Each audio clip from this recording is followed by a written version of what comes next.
That's my good news. समाज द्वारा हाशिए पर धकेल दिए गए सेरेब्रल पाल्सी ने पीड़ित बच्चों को फुटबॉल मैदान पर चमकते देखना किसी चमत्कार से कम नहीं। केरल के अलपुझा जिले की कोच गिरिजा माधु ने यही चमत्कार रचा। उन्होंने अपने सोने के जेवर गिरवी रखकर 2 लाख रुपए जुटाए ताकि उनके 20 युवा खिलाड़ी पहला नेशनल टूर्नामेंट लड़ सकें। आज उनकी सेरेब्रल पाल्सी स्पोर्ट्स एसोसिएशन ने 5 नेशनल चैंपियनशिप जीती, जिसमें 2023 खेलो इंडिया पैरा गेम्स शामिल है। गिरिजा ने केरल भर में 250 से ज्यादा बच्चों को ट्रेनिंग दी। लोग उन्हें वास्तविक द्रोणाचार्य कहते हैं, लेकिन वे कहती हैं यह सिर्फ वापसी है। हर बच्चे को जीतने का मौका मिलना चाहिए।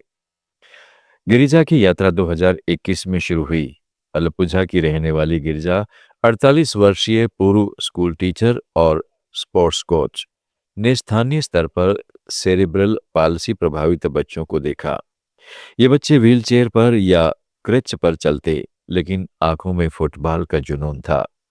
समाज उन्हें अक्षम्य मानकर अलग रखता। गिरजा ने ठान लिया ये बच्चे सिर्फ मैदान और विश्वास चाहते हैं। उन्होंने सेरेब्रल पाल्सी स्पोर्ट्स एसोसिएशन की स्थापना की। शुरुआती ट्रेनिंग पार्कों और स्कूल ग्राउंड पर हुई। 20 बच्चों की टीम तैयार की। उम्र 10 से 18 साल। फुटबॉल के अलावा शूटिंग और एथलेटिक्स भी सिखाया। 2022 में पहला बड़ा टेस्ट आया, national para football tournament Tamil Nadu में, लेकिन फंडिंग जीरो। यात्रा, रहना, खाना, किट सबका खर्च। सरकारी मदद न मिली, स्पॉन्सर न जुड़े, लेकिन गिरजा ने हिम्मत नहीं हारी। अपने 25 ग्राम सोने के जेवर बैंक में गिरवी रखे। 1,95,000 रुपए मिले। टीम चली। पहला मैच हारा, लेकिन हौसला जीता। फिर क्या था? 2022 में पहला नेशनल टाइटल, उसके बाद 2023 खेलो इंडिया पैरा गेम्स में गोल्ड, 2024 में नेशनल चैंपियनशिप में 2 सिल्वर, 2025 में 2 गोल्ड। टीम ने 50 से ज्यादा मेडल जीते।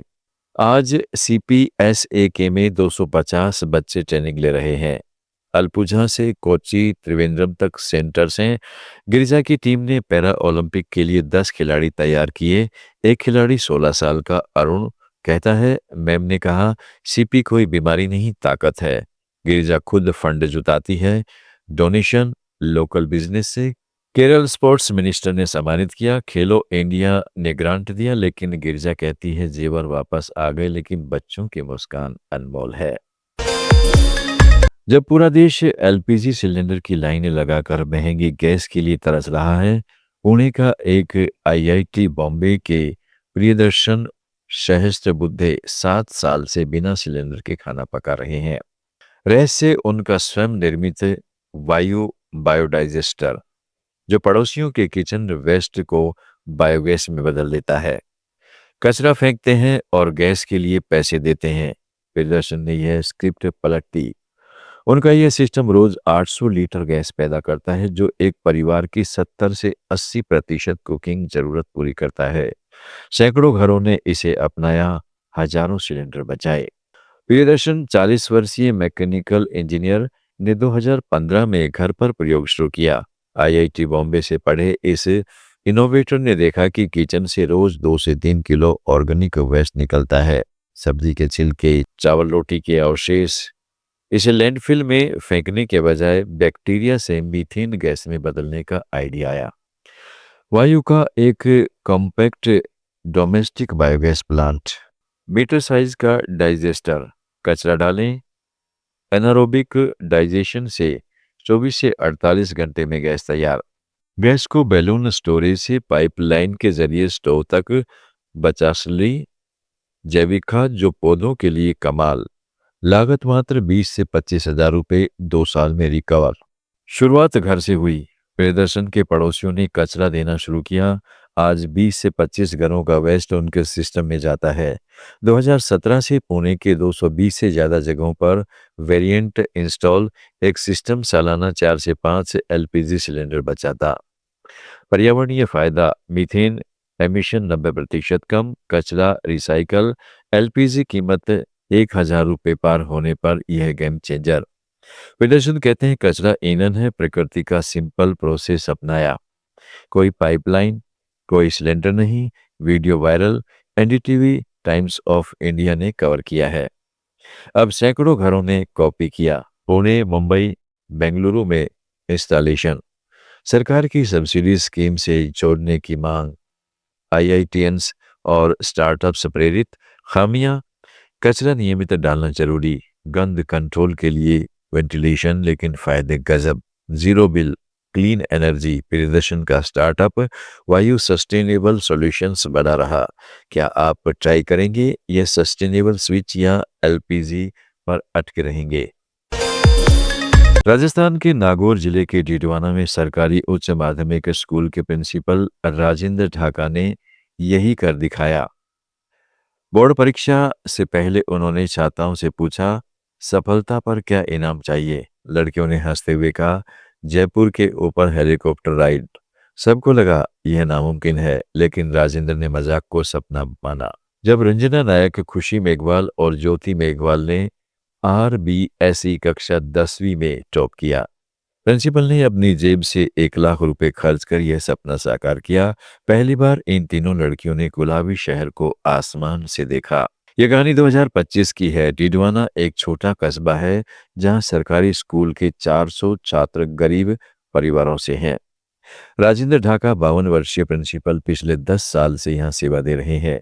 वे जानते हैं कि ये लड़कियां एससी समुदाय, किसान की बेटी रंजना, खुशी और ज्योति पढ़ाई में कमजोर पृष्ठभूमि से है। महामारी ने उनकी तैयारी प्रभावित की थी। प्रिंसिपल ने मोटिवेशनल बातचीत शुरू की। एक दिन क्लास में बोर्ड रिजल्ट से पहले रिवार्ड पर चर्चा हुई। लड़कियों का जवाब सुनकर राजेंद्र मुस्कुराए। ठीक है, टॉप करो, हेलीकॉप्टर उड़ाऊंगा।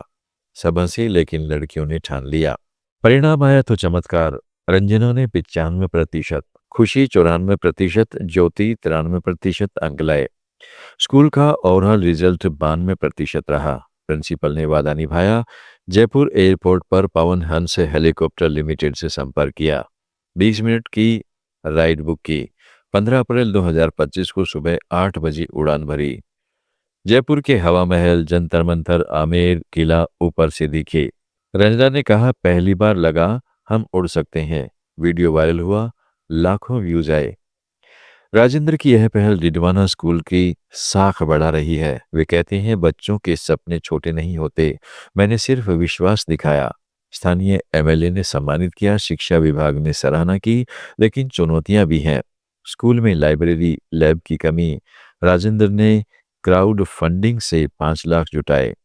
अब 50 लड़कियों को कोचिंग। ये टॉपर अब 11वीं में। इंजीनियरिंग, मेडिसिन का सपना। यह घटना साबित करती है कि शिक्षक का विश्वास बच्चे को आसमान छूने को मजबूर कर देता है। जम्मू और कश्मीर की मात्र 19 साल की शीतल देवी ने स्पोर्ट स्टार्ट एसेस अवार्ड 2026 में पहला स्पोर्ट्स कैटेगरी में sports women of the year का खिताब जीतकर भारत की आर्चरी का चेहरा बदल दिया। जम्मू की यह बिना बाहों वाली नन्ही योद्धा पहली ऐसी महिला बनी जिन्होंने ग्वांगजू, दक्षिण कोरिया में वर्ल्ड आर्चरी पैरा चैंपियनशिप में गोल्ड, सिल्वर और ब्रॉन्ज जीता। व्यक्तिगत इवेंट में स्वर्ण, महिला टीम में रजत, नेक्स्ट टीम में कांस्य। यह प्रदर्शन दुनिया को हैरान करने वाला था। खेलो इंडिया पैरा गेम्स का खिताब बचाया और पहली पैरा एथलीट बनी जो able bodies junior national archery team में चुनी गई। हर तीर प्रेरणा है, याद दिलाता है कि महानता आपके पास क्या है इस पर नहीं, क्या आपको परिभाषित न होने दें इस पर निर्भर करती है। शीतल की कहानी चमत्कारिक है।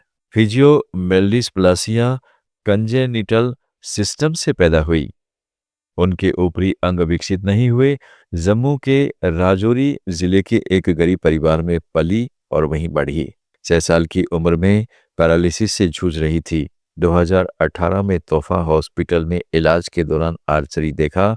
कोच वसंत विस्केट ने पैरों से तीर चलाने का प्रशिक्षण दिया। 2022 में पहला ब्रेक, खेलो इंडिया पैरा गेम्स में गोल्ड। फिर 2023 में Paris world archery para championship में रिकॉर्ड स्कोर 788। लेकिन 2025 से ग्वांगजू उनका जलवा था। फाइनल में स्लोवाकिया की ओलंपिक चैंपियन को हराया, भारत को पहला पैरा आर्चरी वर्ल्ड टाइटल दिलाया। यह साल शीतल का स्वर्णिम रहा। जनवरी 2026 में खेलो इंडिया पैरा गेम्स में title defence junior national archery team में जगह, जहां एबल्ड एथलीट्स के साथ मुकाबला। स्पोर्ट्स स्टार एक्सेस अवार्ड में पीवी सिंधु, नीरज चोपड़ा जैसे सितारों के बीच सम्मान। प्रधानमंत्री नरेंद्र मोदी ने बधाई दी। जम्मू कश्मीर सरकार ने 25 लाख रुपए इनाम घोषित किया। शीतल कहती है, बाएं नहीं पैरों से लक्ष्य साधा, सपने देखना बंद न करें। उनके कोच ने पैरों को बाहु बनाया। शीतल अब 2028 पैरा ओलंपिक की तैयारी में है। भारत की पैरा आर्चरी को नई ऊंचाइयों पर ले जा रही है। राजौरी में सैकड़ों दिव्यांग बच्चे उनकी दीवाने। ये कहानी साबित करती है कि सीमाएं तो हर कोई देखता है, लेकिन लक्ष्य बनाने वाले ही इतिहास रचते हैं। शीतल का हर तीर दुनिया को संदेश देता है। गुड न्यूज में आज इतना ही। जुड़े रहिएगा लेट्स माइक के साथ। आप सुन रहे थे let's mike more than radio. Follow कीजिए हमें हमारे सोशल मीडिया प्लेटफॉर्म्स पर। It's time for news. It's time for more than radio. Presenting the first radio news app, Let's Mic. Let's Mic, a news-based app on your phone where you get to watch and listen news, talk shows, interviews, radio show podcasts. On Let's Mic, you get all relevant information of TV, print, radio, podcast, and digital. Let's Mic talks about every segment of life.